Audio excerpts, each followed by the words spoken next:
I don't know if you've ever fasted before in your life, but if you have, I want you to think about why. Why did you fast?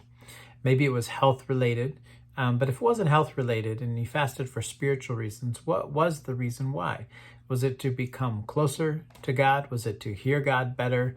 Was it because everybody else did it and you wanted to join along? What are the things in the church or in faith or in our spiritual lives that actually are our traditions or rituals that we do that potentially lack a lot of meaning?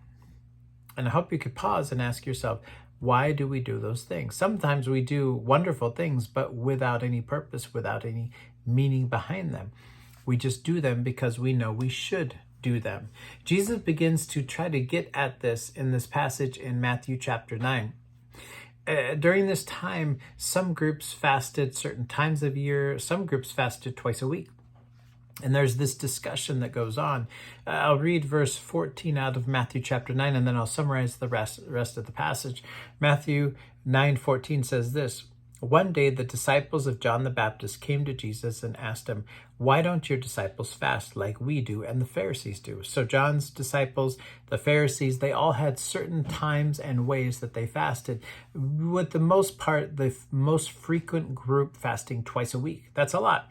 And so as they are doing these fasts, they notice that Jesus' disciples aren't fasting. Why? Why not? If you're this holy guy, if you're the Messiah.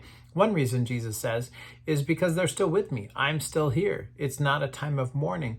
And he uses an example of a wedding feast, that it would make no sense to fast at a wedding feast. At a wedding feast, it's a time of celebration.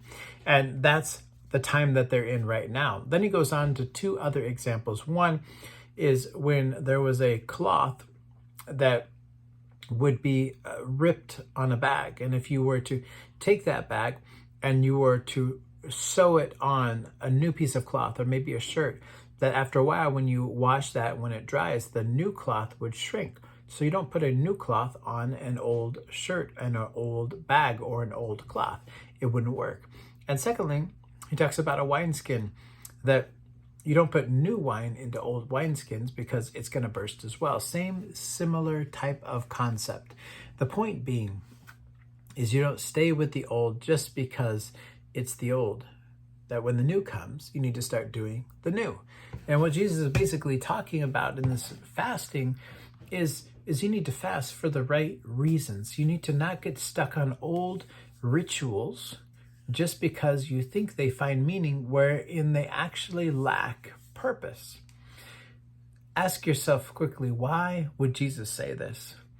He wants us to be free from doing rituals, from religion, from things that make us think we're working in such a way to gain God's favor. We already have that. We're completely free to follow Jesus, but we need to redefine what that looks like. Why do we do the things that we do? Where is our heart in the things that we do for God? And what are the things that we would choose to do, whether it be fasting, whether it be giving, whether it be serving for God? Because we have been born again in Jesus, because we have new life in Jesus. I want you to stop and think this week, what were the things that you did because of a relationship with Jesus? Was it praying? Was it getting up early and reading your Bible or reading a devotional book before bed? Or what were those things? And did we do them because we truly wanted to get closer to God? Or did we do them because we felt like we had to do them? And what Jesus would say is anything you feel like you have to do, sometimes you should do it, but sometimes you shouldn't. Sometimes we need to step back and realize that we have a new way of life in Jesus. And we have a new reason for doing the things that we maybe have always been doing. And we need to make sure those reasons are right as well. That's the new life that Jesus is talking about. God bless.